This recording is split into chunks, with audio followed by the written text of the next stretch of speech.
तैयारी पूरी नजर आ रही है बीजेपी की भी। आम आदमी पार्टी और कांग्रेस की बात की जाए तो अलग अलग योजनाओं के माध्यम से लगातार जनता को साधने की कोशिश तमाम दलों की तरफ से की जा रही है। मैनिफेस्टो की बात की जाए, फाइनल लिस्ट की बात की जाए, तमाम दलों की तैयारी पूरी। जहां एक तरफ आम आदमी पार्टी की पूरी सूची सामने आ चुकी है, सभी कैंडिडेट्स को चुनावी मैदान में उतारा जा चुका है, तो वहीं कांग्रेस में अभी भी कुछ सीटों को लेके मंथन जारी है। वहीं बीजेपी में भी अभी बाकी सीटों पर उम्मीदवार आने बाकी है। हम ज्यादा जानकारी लेंगे, जी मीडिया संवाददाता देवेश कुमार हमारे साथ जुड़ गए हैं। देवेश, सभी दलों की अगर हम बात करें, तैयारी सबकी पूरी बताई जा रही है, लेकिन जमीनी स्थिति किसकी कैसी? चुनाव आयोग आज 2 बजे ऐलान करने वाला है, आचार संहिता लगी जाएगी उसके बाद। देखिए, बिल्कुल दोपहर 2 बजे का समय है जब चुनाव आयोग इसको लेकर प्रेस कॉन्फ्रेंस करेगा। चुनावों की जो है दरअसल घोषणा कर दी जाएगी, जो 70 सीटों पर जो दिल्ली में चुनाव होने हैं, क्योंकि सभी राजनीतिक दल पूरी तैयारी अपनी करने में जुटे हुए हैं, ग्राउंड पर भी जा रहे हैं और उनको उम्मीद थी कि 1-2 दिन में चुनावों की घोषणा हो जाएगी। तो आम आदमी पार्टी ने दरअसल पहले ही अपने 70 जो उम्मीदवार हैं उनकी घोषणा कर देगी, ताकि वो पहले से ही अपने अपने क्षेत्र में जाकर जनता के बीच जो है अपनी बात रख सके, सरकार के जो कामकाज हैं उनको रख सके। और आपने भी देखा, लगातार आम आदमी पार्टी दरअसल एक के बाद एक जो है बड़ी घोषणाएं भी कर रही थी, जिसमें महिला सम्मान योजना मुख्य रूप से चर्चा में रही। बुजुर्गों के लिए जो है 60 साल से ऊपर के जो बुजुर्ग है, दरअसल उनके लिए जो घोषणा की गई कि आपका प्राइवेट हो या सरकारी अस्पताल हो, उसमें फ्री में इलाज दिल्ली सरकार कराएगी अगर दोबारा चुनकर सरकार सत्ता में आती है। तो ऐसे में दोनों जो घोषणाएं जब की तो उसको लेकर दरअसल लगातार विपक्ष ने जो है आम आदमी पार्टी को घेरा, अरविंद केजरीवाल को घेरा। ऐसे में अरविंद केजरीवाल ने जिक्र किया कि ये घोषणाएं तब लागू होंगी जब सरकार बनेगी। दरअसल ये अरविंद केजरीवाल की गारंटियां हैं। दूसरी तरफ कांग्रेस की तरफ से भी बड़ी प्रेस कॉन्फ्रेंस की गई और महिलाओं के लिए भी एक बड़ा ऐलान किया गया कि 2500 रुपए जो है हर महीने महिलाओं को दिए जाएंगे। तो कहीं ना कहीं कोशिश ये है कि महिलाओं जो वोटर हैं उनको कहीं ना कहीं रुझाने की कोशिश है। 71 लाख से ज्यादा जो महिला वोटर हैं दिल्ली में, वो कहीं ना कहीं गेम चेंजर साबित हो सकती हैं। और दूसरी तरफ मुद्दा ये भी रहा था कि बीजेपी के नेता जो है दरअसल लाडली योजना के तहत जो है पैसे बांट रहे हैं। हालांकि बीजेपी की तरफ से अभी ये है कि उनकी तरफ से भी चुनावी घोषणा होने वाली है। महिलाओं के लिए भी बीजेपी कुछ ना कुछ लेकर आने वाली है।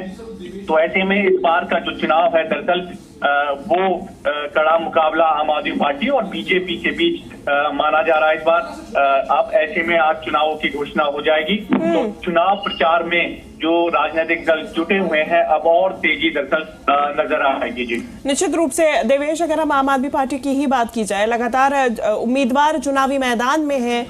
आज तारीखों के ऐलान के बाद में क्या बदलाव संभव?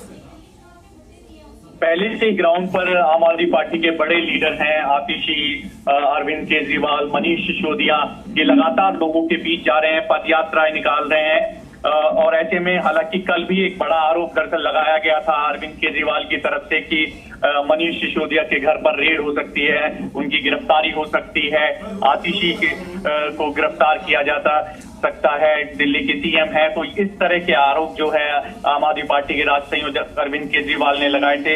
हो सकता है इसको लेकर जो है आज 12 बजे के आसपास जो है प्रेस कॉन्फ्रेंस की जाए। आम आदमी पार्टी के बड़े लीडर इसको लेकर प्रेस कॉन्फ्रेंस कर सकते हैं।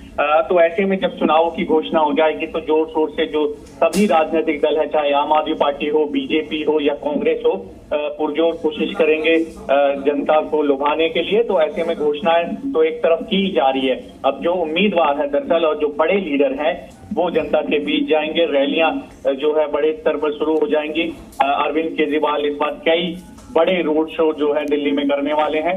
तो इस बार मुकाबला कड़ा होगा। बीजेपी पूरी रणनीति के तहत जो है चुनावी मैदान में उतरने वाली है, वहीं कांग्रेस भी पूरा दम इस बार भर रही है। जी निश्चित तौर पे, और कार्यक्रमों का भी आयोजन ऐसे में देखा जा रहा है। देवेश, अगर चुनाव आयोग की तैयारियों की बात की जाए, कल फाइनल वोटर लिस्ट जारी कर दी गई है, आज तारीखों का ऐलान हो जाएगा। अगर अन्य अधिकारियों की नियुक्ति की या फिर अन्य तैयारियों की बात की जाए तो क्या चुनाव आयोग की पूरी तैयारी अब?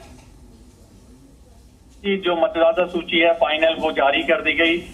जिसमें 1,55,24,858 मतदाता इस बार जो है वो वोट करने वाले हैं। और सबसे खास इसमें ये है कि फर्स्ट टाइम वोटर जो है वो 2 लाख से ज्यादा है।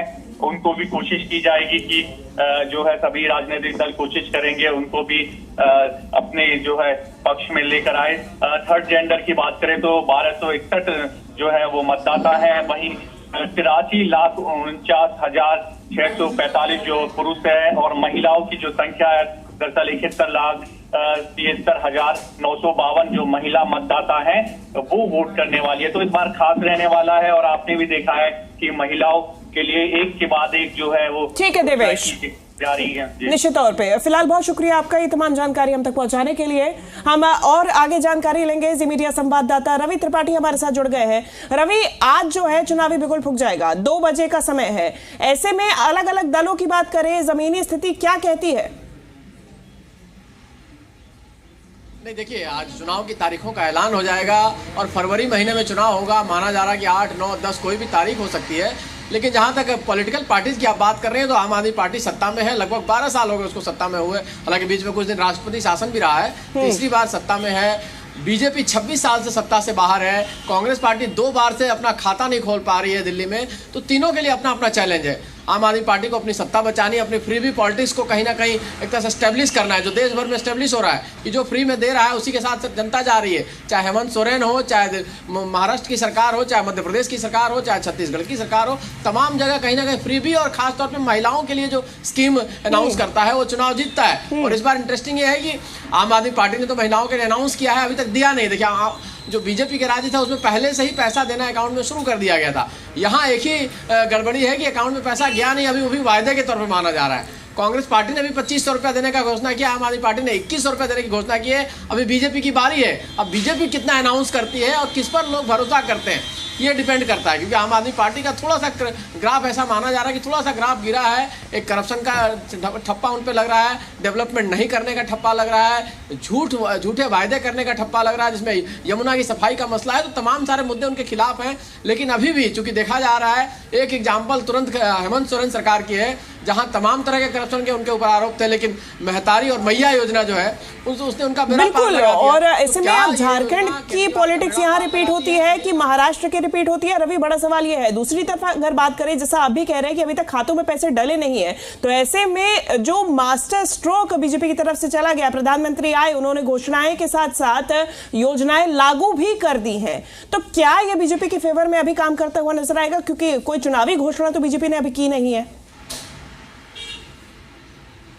बिल्कुल बिल्कुल। देखिए तमाम डेवलपमेंट की बात, दिल्ली को डेवलपमेंट की वजह से जाना जाता राजधानी है और शीला दीक्षित के बाद लोग ये इस बात की चर्चा करते हैं कि डेवलपमेंट प्रोजेक्ट कहीं ना कहीं धीमा हो गया। दिल्ली में काम, सड़कों का काम नहीं हो रहा, यमुना की सफाई का काम धीमा हो गया, बाकी और कामों पे प्रदूषण का स्तर यहाँ इतना बढ़ा हुआ है जिससे लोग परेशान है। तो तमाम तरह की दिक्कतें हैं। सिर्फ फ्री भी पॉलिटिक्स पर सरकार टिकी हुई है ऐसा माना जा रहा है, और वो सरकार जो करप्शन के खिलाफ आई थी उस पर करप्शन के आरोप लग रहे हैं। तो इस तरह की चीजें एंटी इनकम्बेंसी आम आदमी पार्टी के खिलाफ है, इसमें कोई दो राय नहीं है। और दूसरी मैंने कही ना कि दिक्कत यह है कि चाहे महाराष्ट्र की सरकार रिपीट हुई, चाहे मध्य प्रदेश की सरकार रिपीट हुई, चाहे झारखंड की सरकार रिपीट हुई, अलग अलग पार्टियों की सरकारें हैं। बीजेपी भी जीत रही है और झारखंड में शिबू सोरेन की पार्टी भी जीती है, लेकिन अकाउंट में पहले पैसा गया है उसको फायदा मिला है। एक जगह है जहां छत्तीसगढ़, जहां बीजेपी ने अनाउंस किया चुनाव से ठीक 2 दिन पहले महतारी योजना का ऐलान किया, लेकिन कांग्रेस उसमें पिछड़ गई थी। तो जो पहले ऐलान कर दे, चाहे तो अकाउंट में दे दे या पहले ऐलान कर दे, उसको एक लाभ मिलता है, एक बेनिफिट मिल रहा है, ये दिख रहा है ट्रेंड। अब देखिए केजरीवाल का बाकी ग्राफ तो ठीक है कि गरीबों में कहते हैं जो दलित वोटर है, जो मुस्लिम वोटर अभी भी उनके साथ इंटैक्ट है। अब कांग्रेस उसमें कितना डेंट डाल पाती है, कितना तोड़ पाती है, उसी से बीजेपी को फायदा होगा। बीजेपी अपने आप में ग्राफ बढ़ रहा है, बीजेपी के लिए चुनौती है। देखिए 26-27 साल सत्ता से बाहर रहना, दिल्ली की सत्ता से बाहर रहना। पूरे देश भर में आप सत्ता में हैं, लेकिन दिल्ली जो देश की राजधानी है, माना जाए कि बीजेपी का परफॉर्मेंस काफी हद तक कांग्रेस के परफॉर्मेंस पे भी डिपेंडेंट रहेगा। बिल्कुल सही कह रही हैं आप। देखिए जहां कांग्रेस मजबूती से लड़ेगी, वोट काटेगी, क्योंकि कांग्रेस का वोट बैंक और आम आदमी पार्टी का वोट बैंक लगभग बराबर है। वही वोट बैंक है जो शीला दीक्षित का वोट बैंक था, जो कांग्रेस का, जिसको आम आदमी पार्टी लेके चली गई। आप देखिए दिल्ली का अगर समीकरण समझेंगी तो दिल्ली में 12 सीटें रिजर्व सीट है, रिजर्व यानी दलित जो एससी सीट है, और एससी सीट पर आमतौर पर कांग्रेस का कब्जा रहा है। बीजेपी एक आध सीटें जीतती थी, उसको पूरे को आम आदमी पार्टी ने अब टेक ओवर कर लिया। जो 7 से 8 मुस्लिम डोमिनेंट सीट है उसको पूरे को आम आदमी पार्टी ने कब्जा कर लिया। तो लगभग 20 सीटों से तो आम आदमी पार्टी का मीटर डाउन होता है, उसकी शुरुआत होती है, वही शीला दीक्षित करती थी, इसलिए बीजेपी के लिए सत्ता में आना मुश्किल था। अब वो वोट बैंक में अगर कांग्रेस पार्टी डेंट डालती है, मुसलमान वोट काटती है, कुछ दलित वोटों को डिवाइड करती है कांग्रेस पार्टी, तो ये बीजेपी के लिए आसान होगा सत्ता में आना। अदरवाइज बीजेपी के लिए अभी भी उतना ही मुश्किल है जितना 5 साल पहले था। बिल्कुल, और अब आगे देखते हैं कि किस तरीके से ये समीकरण बनते हुए इस बार नजर आते हैं। फिलहाल बहुत शुक्रिया आपका रवि, ये तमाम जानकारी हम तक पहुंचाने के लिए। तो देखिए ये समीकरण तो बनते हुए नजर आ रहे हैं, बीते रिकॉर्ड्स को देख के अपने अपने आकलन भी हम लगा रहे हैं, लेकिन आगामी स्थिति क्या बनती है, दिल्ली की जनता के मन में क्या है, वो तो आने वाले समय में ही समझ पाएंगे।